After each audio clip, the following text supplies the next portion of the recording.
This is the first soccer-specific stadium in New York City, and it's like nothing MLS has ever seen. $780 million, a groundbreaking design, and a location that puts it right in the heart of Queens. NYCFC isn't just building a stadium, they're planting a flag. Glass walls, urban integration, and tech-packed seating, this project could change the trajectory of soccer in America. Today, we're going inside the boldest MLS stadium plan to date and why the entire league is watching. Chapter 1. Origin Story: Turning Industrial Bones into Football Flesh.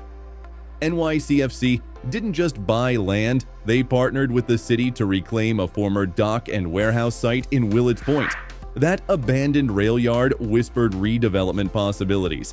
But instead of adding condos, the club envisioned a football cathedral rising from it.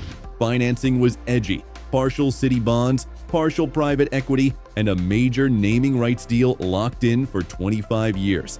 At $780 million, it became the single biggest stadium investment in Major League Soccer history, more than twice the league average.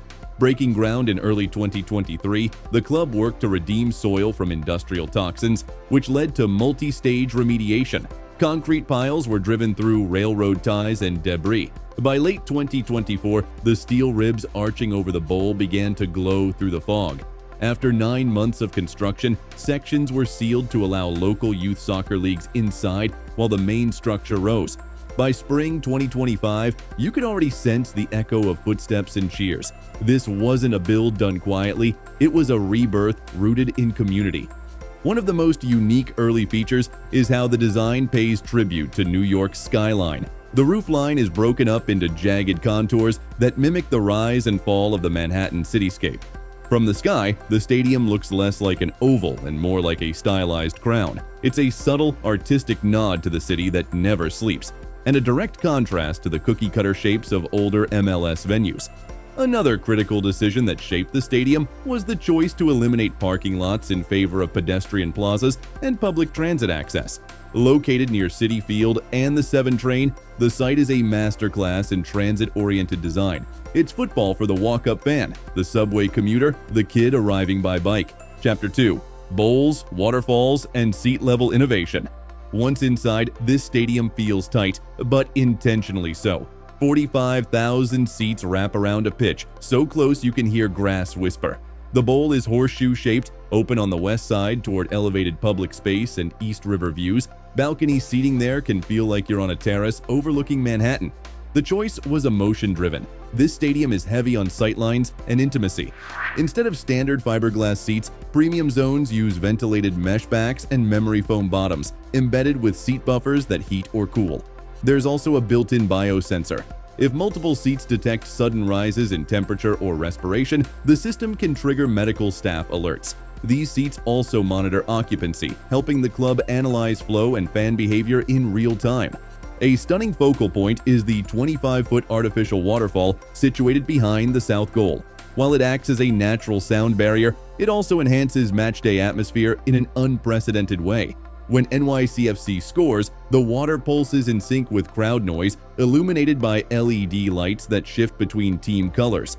It's not just for show. It was developed as part of an acoustic tuning strategy that reflects crowd chants back onto the pitch. Fans in the upper tiers won't miss out either. Every seat is angled for optimum pitch visibility, with no vertical columns to obscure views. The designers took cues from some of the tightest European grounds and applied them here, making even the cheapest seat feel elite. And with heating integrated directly into the floors of certain sections, winter games will no longer mean frozen feet. Don't forget to like this video, subscribe to our channel, and activate the notifications. This helps us a lot.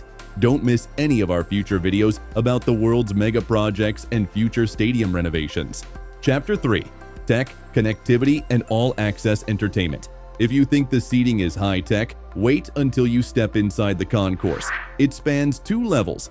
The lower level houses legacy memorabilia displays, museum-style cabinets built into old shipping containers from the site.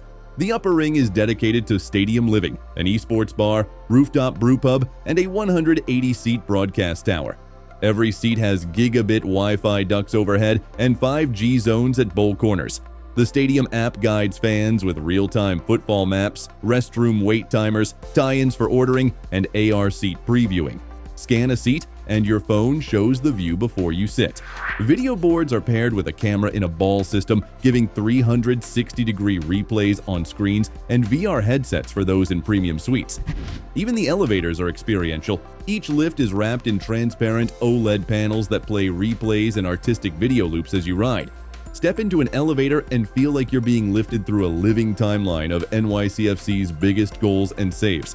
Downstairs, the locker rooms use a smart LED lighting system that adjusts color temperature based on time of day and the circadian rhythms of players. Cold blue lights for pre-game focus, warmer tones for recovery. There's even a cryo lounge and oxygen chamber built into the player wellness wing.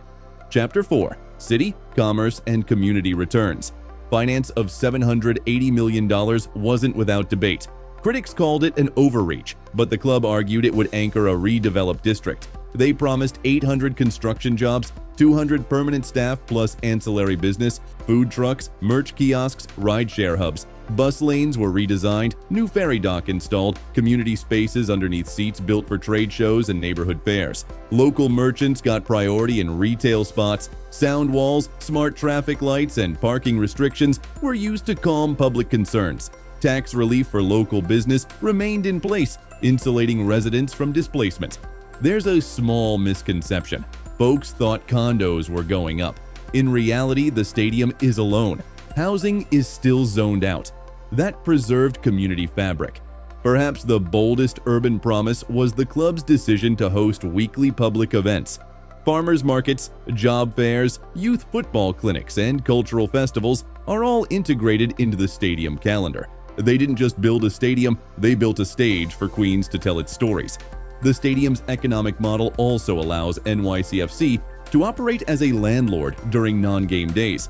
Local startups, media companies, and even schools can rent space in the upper-level suites and lounges. It's a vertical microeconomy that keeps spinning long after the last whistle blows. Chapter 5: Final Thoughts: A Stadium That Redefines the League. NYCFC will play its first game here in spring 2026. This isn't just an upgrade from Yankee Stadium. It's a move into MLS's elite. Rival teams are already rethinking their own venues. Discussions have begun about using this stadium as a model for 2028 World Cup training and perhaps even group stage fixtures, depending on expansion approvals. Beyond MLS, this stadium is being studied by UEFA and CONCACAF for dual-use standards. Its collapsible sections, convertible pitch tray, and acoustic tuning are attracting attention far beyond the States.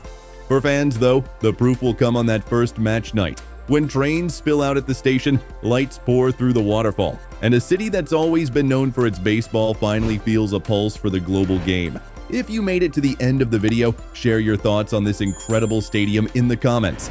If you enjoyed the video, click here to explore all football stadiums opening in 2025. See you there in a second.